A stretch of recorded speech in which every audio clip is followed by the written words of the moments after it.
बिस्मिल्लाहिर्रहमानिर्रहीम। अस्सलाम वालेकुम दोस्तों, एक नई वीडियो के साथ हाज़िर हुआ हूँ। अगर आपने अभी तक चैनल को सब्सक्राइब नहीं किया तो इसको सब्सक्राइब कर लें और साथ ही बेल के आइकन को लाजमी प्रेस करें ताकि आने वाले वीडियोस की अपडेट्स आप तक सबसे पहले मुफ्त में पहुँच सकें। अर्जुन राजस्थान के रेगिस्तान में दाखिल हो चुका था और मुसलसल आगे बढ़ता जा रहा था। कुछ दूर उसे 3-4 आदमी बैठे नजर आए जो आपस में बातें कर रहे थे। अर्जुन उनके करीब गया और उनसे पूछा कि गोरखनाथ तांत्रिक के बारे में आप जानते हैं तो कृपा करके बताइए। उनमें से एक बूढ़ा बोला, उस तांत्रिक के बारे में हम तो कुछ नहीं जानते, लेकिन यहाँ से 12 कोस के फासले पर सीरत नगर नाम का एक गांव है। वहाँ के लोग शायद तुम्हें उस तांत्रिक के बारे में कुछ बता सके। उन बूढ़ों के पास कुछ ऊँट भी बंधे हुए थे। अर्जुन ने उनमें से एक ऊँट खरीदा और उस रास्ता पूछकर सीरत नगर की तरफ चल पड़ा।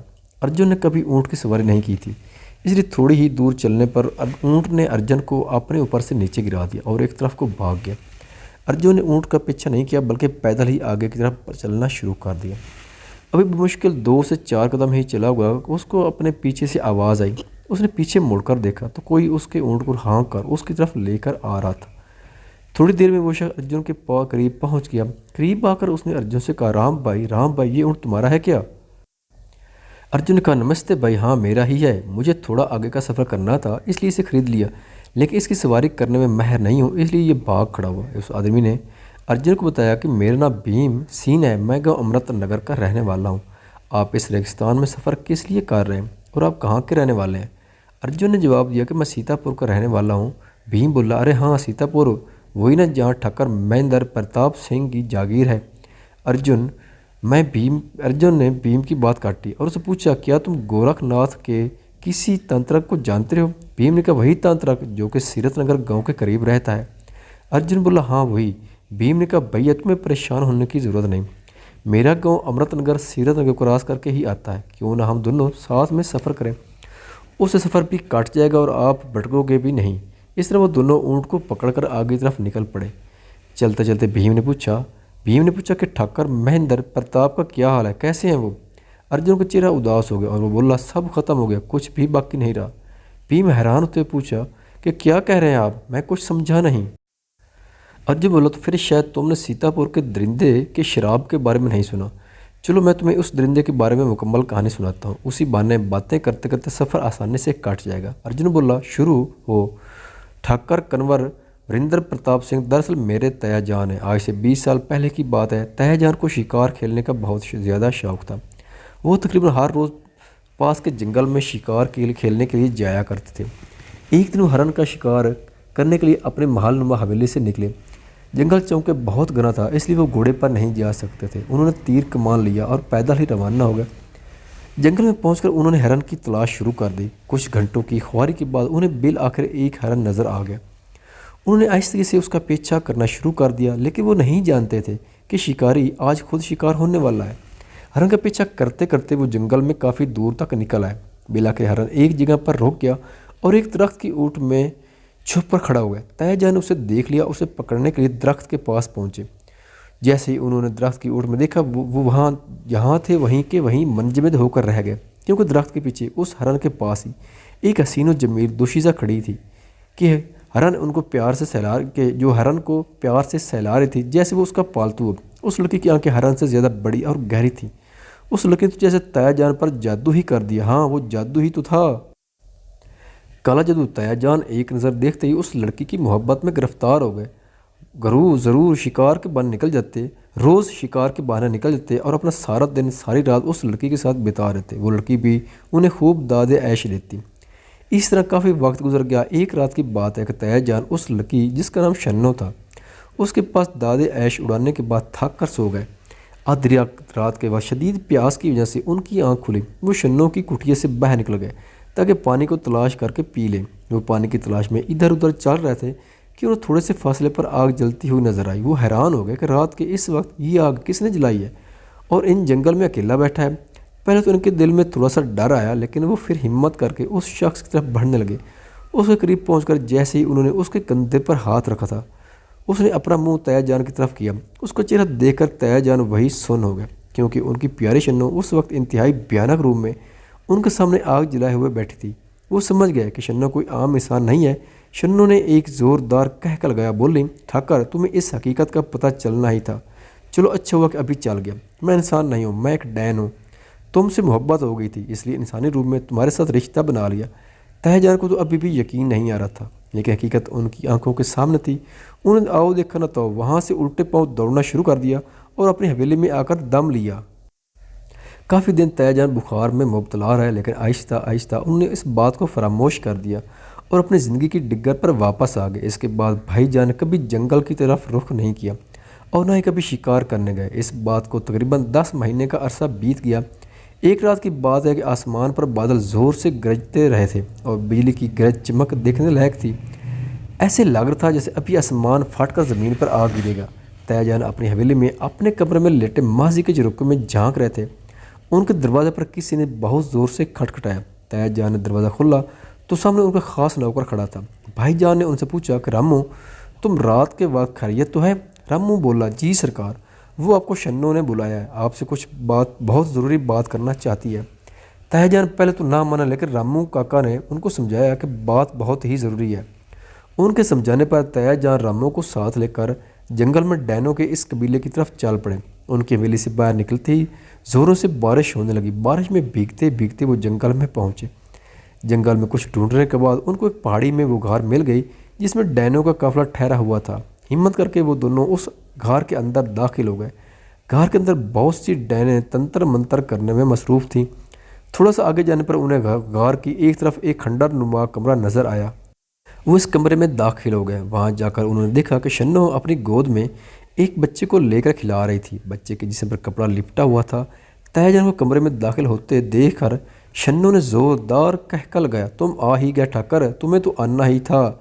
शन्नो गरजते हुए लहजे में बोली, क्या जान बोले कि तुमने मुझे क्यों बुलाया? मैं तुमसे अपने सारे रिश्ते ख़त्म कर चुका हूँ क्योंकि तुमने मेरे साथ रिश्ता झूठ की बुनियाद पर बनाया था। तो शन्नो मुस्कुराते हुए बोली, हम डैनों की उम्र बहुत लंबी होती है, हमें अपनी उम्र और ज़्यादा बढ़ाने और हमेशा जवान रहने के लिए किसी इंसान को उसका वारिस देना होता है। ये जो बच्चा तुम मेरी गोद में देख रहे हो, ये तुम्हारा बच्चा और तुम्हारी जायदाद का वारिस है। और देखो अपने बेटे को। तहजान आगे बढ़े और उस बच्चे के ऊपर से कपड़ा हटाया। जो उनकी नज़र बच्चे की पड़ी और उसके हाथ पर पड़ी, वो एक झटके से पीछे हट गए क्योंकि उसका चेहरा और हाथ पर इंसानी नहीं थे, वो एक दरिंदा नुमा इंसान था। तहजान ने शन्नो से कहा, ये मेरा बच्चा नहीं है, मैं उसे कभी कबूल नहीं करूँगा। और उन्होंने पैसों की एक बहुत बड़ी गड्डी शन्नो के मुंह पर फेंकी और कहा कि तुम दोनों ये पैसे लेकर यहाँ से दफ़ा हो जाओ। शन्नो तहजान की इस हरकत की वजह से गुस्से में आगे बोली, ठाकर मुझे तेरी भीख नहीं चाहिए, मेरा बेटा अपना हक तुमसे खुद ही ले लेगा, तुम दफ़ा हो जाओ यहाँ से। इतनी कहानी सुनाने के बाद अर्जुन थक गया। इतने में शाम हो चुकी थी। भीम बोला, अर्जुन भैया, राजस्थान की इस रेत पर शाम के वक्त कितना सुकून मिलता है, जैसे तपते सूरज पर किसी ने पानी की चादर डाल दी हो। आपने कहानी इस अंदाज से सुनाई कि सफ़र का पता ही नहीं चला। मैं आगे के हालात जानने के बारे में बहुत बेचैन हूँ। अर्जुन ने कहा, अभी हम कुछ देर यहाँ पर सस्ता लेते हैं, फिर आगे का सफ़र करेंगे। मैं तुम्हें आगे की कहानी सुनाऊंगा। कुछ देर सहरा की ठंडी रेत पर सस्ता लेने के बाद दोनों दोबारा अपनी अपनी मंजिल की तरफ रवाना हुए। अर्जुन ने आगे बताना शुरू किया। तहजान इस गार से बाहर आने लगे तो पीछे से शन्नो की आवाज़ सुनाई दी, ठाकर ध्यान रखना, मेरा बेटा ही तुम्हारा असली वारिस है, इसे तुम्हारी जायदाद पर किसी को भी हक हासिल नहीं करने देगा। वो तुम्हारे पूरे ख़ानदान को नस्त नबूद करके रख देगा, खून अपना रंग ज़रूर लाएगा। तुम याद रखना ठाकर, याद रखना। तहजान वहाँ से वापस आने के बाद काफ़ी परेशान रहने लगे। उन्हें शन्नो की धमकी बार बार याद आ रही थी। उन्होंने अपने नौकर नमो से मशवरा किया। रामू ने उन्हें बताया कि जंगल के पार सहरा में किसी गांव में एक बहुत बड़ा तांत्रिक रहता है, आप उनके पास जाओ और उसे मसला का हल मांगो। तहजान उस तांत्रिक के पास गया और सारी बात बता दी। तांत्रिक ने कहा कि तुम्हें उस डैन से शादी नहीं करना चाहिए थी। अब तुम ऐसा करो कि जंगल में उसे और उसके बच्चे को ढूंढकर जिंदा जला दो ताकि वो तुम्हारी आने वाली ज़िंदगी में तुम्हारे लिए या किसी और के लिए ख़तरा पैदा ना कर सके। तहजान इस तांत्रिक के पास से वापस हवेली आए। आपने कुछ आदमियों को जंगल में शन्नो और उसके बेटे को ढूंढने भेजा, लेकिन शन्नो और उसके बच्चे समेत डैनों का पूरा काफिला वो जंगल छोड़कर जा चुका था। इस सूरत हाल से तहजान बहुत परेशान हो गए और मुल्क छोड़कर वलायत चले गए। वलायत में उन्होंने अपनी मौसी की बेटी से शादी कर ली। वहाँ उनके 2 बेटे पैदा हुए। काफ़ी साल वलायत में ही रहे और जागीर का निज़ाम उनका वफादार नौकर रामू संभालता रहा। तकरीबन 18 साल बाद तहजान भारत वापस आ गए। उनके साथ उनके 2 18 साल के बेटे थे जो जुड़वां थे।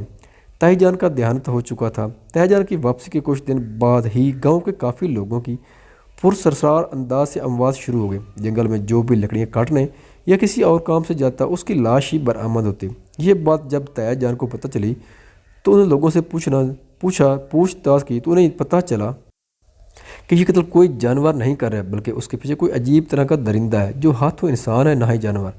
ये बात जानकर ताईजान की परेशानी मजीद बढ़ गई। उनको शन्नू की कही की बातें याद आने लगीं, लेकिन अब वो पछतावे के सिवा कुछ भी कर नहीं सकते थे। कुछ दिन बाद ताईजान को खबर दी गई कि उनके वफादार मुलाजिम रामू को उस दरिंदे ने इंतहाई दर्दनाक तरीके से कत्ल कर दिया।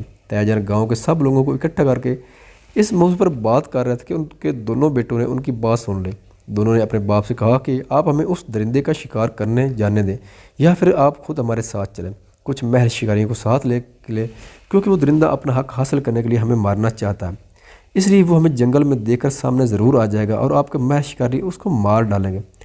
ताईजान का दिल तो नहीं मान रहा था, लेकिन गाँव वालों की बेहतरी और अपनी जान हमेशा के लिए उस मुसीबत से छुड़ाने के लिए वो मान गए। चुनांचे कुछ शिकारियों को और अपने बेटों को लेकर जंगल में चले गए। जंगल में एक खुली जगह पर इन दोनों भाइयों को खड़ा कर दिया गया और शिकारी दरख्तों की ओट में इर्द गिर्द छुप कर बैठ गए। उनकी नज़रें उन दोनों भाइयों पर ही थीं कि अब कब वो दरिंदा आए और कब वो उसका अपना शिकार कर ले। लेकिन किस्मत को शायद कुछ और ही मंजूर था।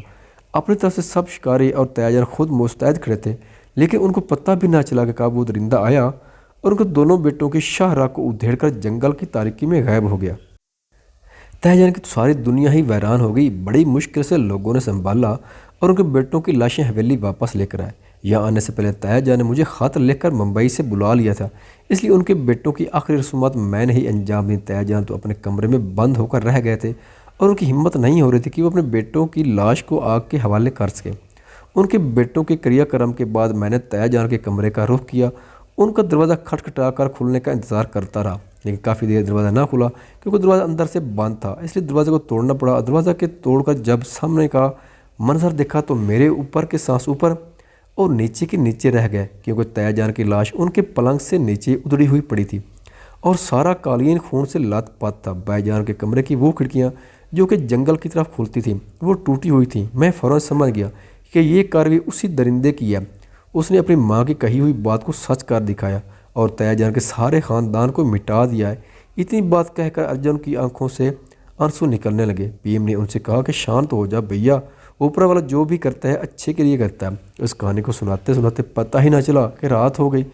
उन दोनों को सामने एक खंडर नुमा इमारत नज़र आ रही थी। अर्जुन बहुत कह चुका था। उसने भी हमसे कहा कि चलो इस खंडर में चलकर आराम करते हैं। वो दोनों उस खंडर की तरफ चल पड़े और खंडर में एक जगह पर जाकर बैठ गए। भीम ने अर्जुन से पूछा कि ठक्कर साहब पर तो सारा ख़ानदान अब ख़त्म हो चुका है, आप उस तांत्रिक के पास क्या लेने जा रहे हैं? अर्जुन ने जवाब दिया क्योंकि ताईजान की बीवी ताईजान और उनके बेटे सब मार चुके हैं, इसलिए कानूनी तौर पर उनकी जायदाद पर अब मेरा हक बनता है और मैं उनकी जायदाद का आखिरी वारिस हूँ। इसलिए मैं तांत्रिक के पास जा रहा हूँ ताकि इस दरिंदे को उसके आखिरी अंजाम तक पहुँचा सकूँ। मैंने सुना है कि पूरे चांद की रात को वो दरिंदा इंसान के रूप में जंगलात में घूमता है, जंगलात में ही नहीं सहराओं में भी घूमता है। अर्जुन को अपने पीछे से एक फटी आवाज़ सुनाई दी।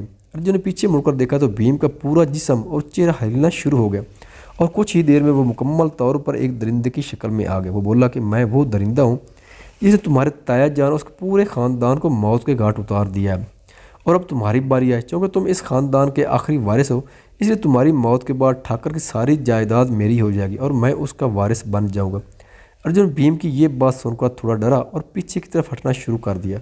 भीम ने भी आगे बढ़ना शुरू कर दिया। पीछे हटते अर्जुन दीवार के साथ जा लगा और भीम यानी वो दरिंदा उसके बिल्कुल सामने पहुंच गया।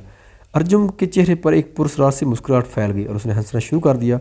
भीम ने कहा, तुम पागल हो गए हो क्या? अपनी मौत को सामने देखकर भी हंसे जा रहे हो? अर्जुन बोला, पागल मैं नहीं तुम हो। इस खंडर को ज़रा गौर से देखो तो तुम्हें पता चल जाएगा। ये दरअसल कोई खंडर नहीं, एक मंदिर है और मैदान तारीख को ढूंढ नहीं रहा था बल्कि तांत्रिक से मिलकर आ रहा था। उसने मुझे बता दिया था कि तुम मुझे सहराओं में मिलोगे और उसने मुझे तुम्हारी मौत का राज भी बता दिया था। तुम मुझे भगा कर नहीं लाए बल्कि मैं तुम्हें अपने झांसे में लेकर यहाँ तक ले आया हूँ ताकि तुम्हारी दरिंदगी का हमेशा के लिए खात्मा कर सकूँ। यह कहकर अर्जुन ने जल्दी से मंदिर में से मूरत के हाथ से त्रिशूल पकड़ा और उस दरिंदे के सर के ऐन वस्त में घोंट दिया। त्रिशूल में से चिंगारियाँ से निकली और इन चिंगारियों ने उस दरिंदे का वजूद जलाकर खाक सतर कर दिया। अर्जुन ऊपर वाले का शुक्र करते हुए वापस अपने गांव यानी कि अपने तय जान की रियासत की तरफ रवाना हो गया।